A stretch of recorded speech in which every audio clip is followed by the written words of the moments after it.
आपको बोलने आता है सम्राट चौधरी जी, ना आपको कुछ कहने आता है। आप एक राजनीति को घर का अखाड़ा बनाते हैं, तू मैं करते हैं, आपको बोलने की कदर नहीं है। जिनका आप विरोध कर रहे हैं, कल को आप उनके पीछे खड़े थे, आप उनके पीछे खड़े थे और आज कहते हैं कि आप उनके बाप बन गए। पिछले 20 साल से उन्होंने यदि युवाओं के लिए सब कुछ कहा है, तो इतनी बेरोजगारी आई कहां से, इतने लूटपाट और इतने हत्या आए कहां से, इतनी अफसरशाही बढ़ी कहां से।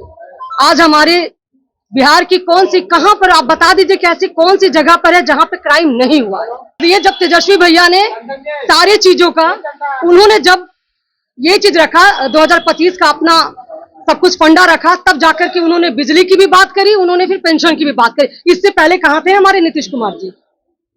इससे पहले तो उन्हें आना चाहिए था ना। आज से नहीं, शुरू से गरीब, गुरबा, अति पिछड़ा, वो सब हमेशा आरजेडी के साथ रहे हैं, तेजस्वी भैया के साथ रहे हैं, आदरणीय लालू प्रसाद यादव जी के साथ रहे हैं। चाहे वो चुनाव आयोग का मामला हो या वोटर लिस्ट का मामला हो, एक इंसान 40 बच्चे पैदा कर सकते हैं उनके हिसाब से, उनके हिसाब से एक इंसान 40 बच्चे पैदा कर सकते हैं। बिहार में इसी वर्ष जो है विधानसभा का चुनाव होना है और चुनाव से पहले सभी पार्टियां जो है अपनी दमखम दिखा रही है। इसी को लेकर के बता दें कि युवा राजद का कार्यक्रम जो है युवा संवाद, वो जहानाबाद में है, पटना से सटे जहानाबाद है। और जहानाबाद में जो है देखिए युवा राजद के प्रदेश अध्यक्ष राजेश यादव वो पहुंचेंगे और साथ साथ अब्दुल बारी सिद्दीकी वो पहुंचेंगे और यहाँ के जो सुरेंद्र यादव सांसद है जहानाबाद के वो पहुंचेंगे। साथ ही साथ आपको बता दें कि देखिए संजू कोहली तैयारी कर रहे हैं, वो क्या कुछ सम्राट चौधरी को लेकर के आपको बता दें कि सम्राट चौधरी का एक वीडियो जो काफी तेजी से वायरल हुआ था, जिसमें उन्होंने बयान दिया था कि लालू यादव को गाली वाले शब्द को लेकर के। देखिए तमाम तरह की बातें जो है वो संजू कोहली कर रहे हैं। सबसे ज्यादा आपको बता दें कि डिप्टी सीएम सम्राट चौधरी पर हमलावर हुई, क्या कुछ कह रहे हैं संजू कोहली, छुड़े जाते उन बयानों के साथ। आपको प्रोग्राम रखना है, उद्देश्य क्या है इसका? उद्देश्य है हमारे जितने भी युवा भाई हैं बिहार के, वो सब एकजुट होंगे। और ये संवाद इसलिए रखा गया है कि जो हमारे जो क्रियाकलाप अभी चल रहे हैं उनके बारे में बात की जाएगी। जिस जुनून और जिस उल्लास के साथ ये संवाद रखा गया है, उसमें ये बातें भी रखी जाएंगी कि किस तरह से हम लोग एकजुट होकर के 2025 की तैयारी कर रहे हैं। संवाद का मतलब एक यही चीज होता है कि एकजुट होकर के अपने विचारों का आहान और बहान, है ना। तो इन चीजों के लिए ही आज युवा संवाद कार्यक्रम जहानाबाद में रखा गया है और काफी जोर शोर से युवाओं में उल्लास है, जुनून है, जोश है और सब इकट्ठा हुए हैं। मगर सरकार कह रही है कि युवाओं के लिए तो वो कर रहे हैं सारा कुछ, साथ में 125 यूनिट बिजली भी फ्री कर दिया, तो आप लोग कैसे युवाओं को? मैं एक बात ये बताना चाहती हूँ कि यदि उन्होंने पिछले 20 साल से उन्होंने यदि युवाओं के लिए सब कुछ कहा है, तो इतनी बेरोजगारी आई कहां से, इतने लूटपाट और इतने हत्या आए कहां से, इतनी अफसरशाही बढ़ी कहां से। आज हमारे बिहार की कौन सी, कहां पर आप बता दीजिए कि ऐसी कौन सी जगह पर है जहां पे क्राइम नहीं हुआ है। ये उनकी बात है, वो अपनी बात रखते हैं।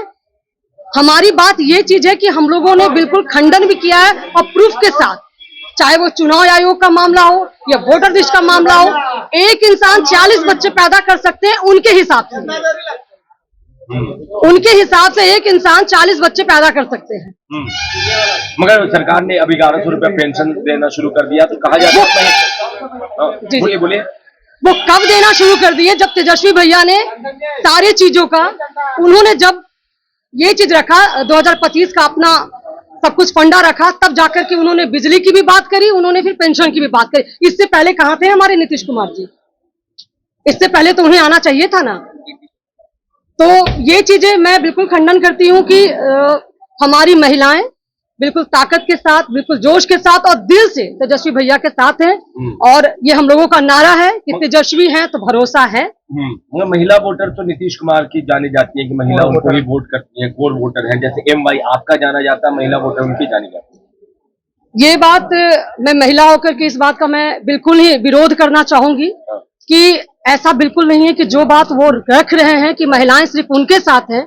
तो मैं ये बता देना चाहती हूँ कि आज से नहीं, शुरू से गरीब, गुरबा, अति पिछड़ा, वो सब हमेशा आरजेडी के साथ रहे हैं, तेजस्वी भैया के साथ रहे हैं, आदरणीय लालू प्रसाद यादव जी के साथ रहे हैं। तो ये चीज वो बार बार कह करके हम लोगों को सोचते कि मुंह बंद करवा दे, तो ये उचित नहीं है। महिलाएं बिल्कुल तैयार हैं और अभी फिलहाल आप रिसेंटली देख लीजिए हमारे दिल्ली में जो चीजें हो रही हैं कि महिलाएं किस तरह से, हमारी जितनी भी सांसद है किस तरह से उग्र होकर के बिना डरे बिना भय किए वो खड़े हैं।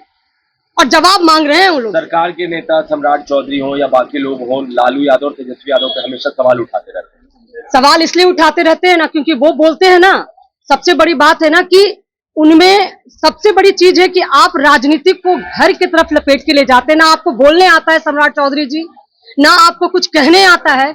आप एक राजनीति को घर का अखाड़ा बनाते हैं, तू मैं करते हैं, आपको बोलने की कदर नहीं है। जिनका आप विरोध कर रहे हैं, कल को आप उनके पीछे खड़े थे, आप उनके पीछे खड़े थे और आज कहते हैं कि आप उनके बाप बन गए। सम्राट चौधरी को बोलने तक नहीं आता, बोलने तक नहीं आता। इतना भी उनको सभ्यता होना चाहिए कि आप किसी भी गणमान्य व्यक्ति को लेकर जो विरोधी नहीं है, ठीक है सत्ता पक्ष के आप हैं तो इसका मतलब ये नहीं कि आप कुछ भी बोलेंगे। हमारे ऐसे कोई हमारे जितने भी हम लोग प्रतिनिधि हैं, चाहे हम लोग जो भी हैं, हम लोग तो किसी का अपमानजनक करके बात नहीं करते हैं। अपमानजनक करके आप साबित क्या करना चाहते हैं कि बिहार में आ जाएंगे? दिल्ली दूर है भाई साहब।